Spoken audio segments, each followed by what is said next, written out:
Collectivism's most practiced magic ritual, tax day, always inspires myriad stories about the sacrificial burdens the state places on our neighbors and on us.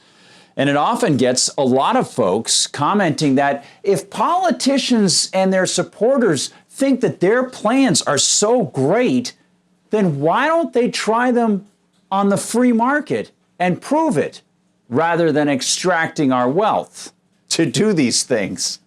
And I gotta say, this tax day was much the same, but on an even bigger scale.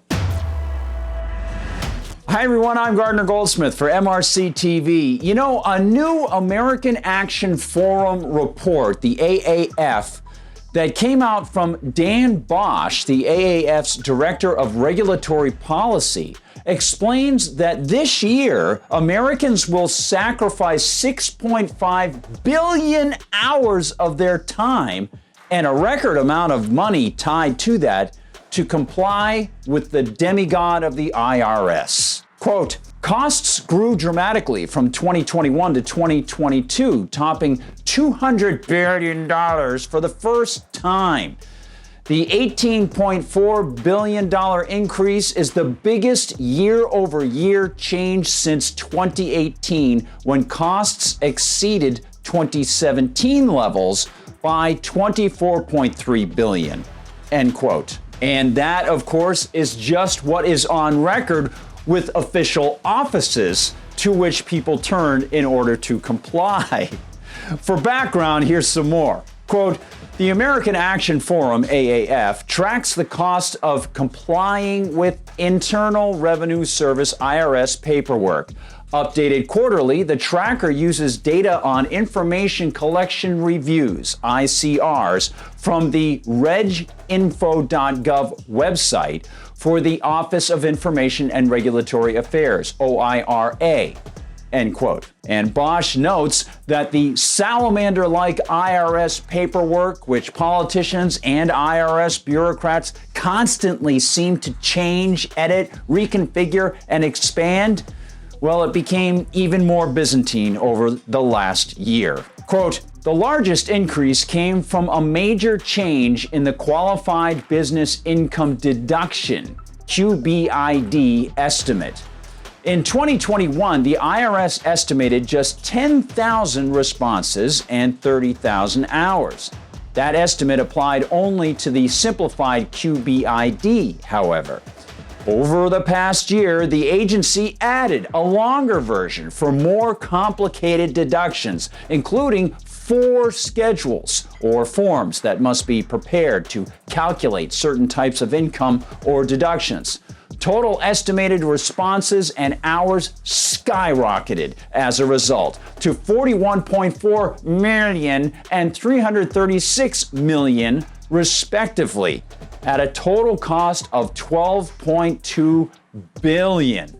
End quote. And Bosch and the AAF team also provide some pretty stunning graphic illustrations of the changes and the growth of compliance costs over time, adding, quote, the other notable cost increases came from annual adjustments to the estimates for the business and individual income tax, which increased by $4 billion and $1.7 billion, respectively. I don't think the word respect really should be associated with this, but anyway. He notes that Americans weren't as overwhelmed by the Fed compliance ritual last year. Quote, following a nearly 25% drop in the total estimated hours spent complying with tax paperwork in 2021, hours rebounded somewhat to 6.53 billion. The same 3 ICRs that provided the largest cost increases contributed to the increase in total hours. End quote. Writing for Reason, Eric Boehm reiterates the sheer vastness of estimated compliance costs. Quote, this year, the group, the AAF, estimates Americans will spend more than $200 billion just trying to pay their taxes. That's an insane amount of added expense in terms of time and money being put toward no productive ends whatsoever. And he adds, Quote, Grover Norquist, president of Americans for Tax Reform, a fiscally conservative nonprofit that advocates for lower taxes and flatter rates, tells Reason income is taxed once when you earn it, again if you invest and receive interest or capital gains, again if you invested in a company that is subject to the corporate income tax, again if you are imprudent enough to die, he says. If they taxed your income one time when you received it as income, it would be simpler and be less damaging to your privacy, end quote.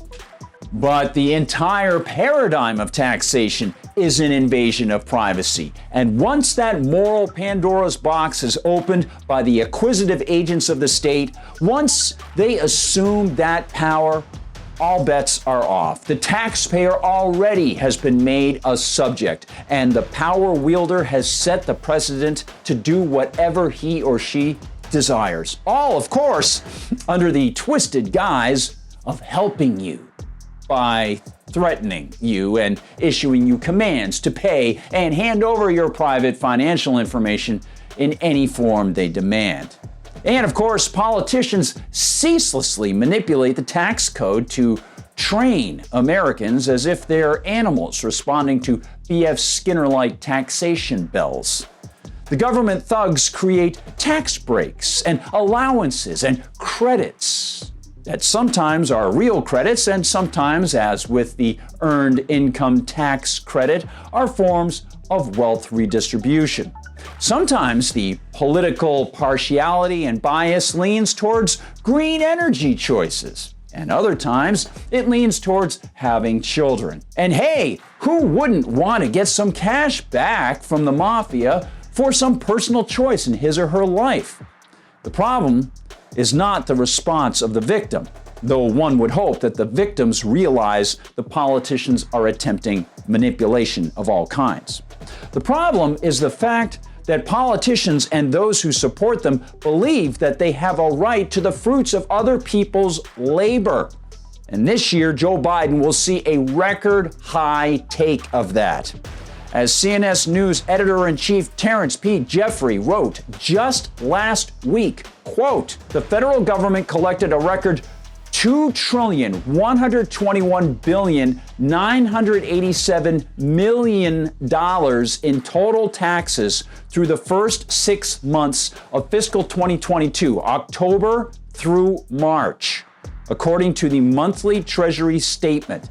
This also marked the first time that federal tax collections have exceeded $2 trillion in the first half of the fiscal year, end quote.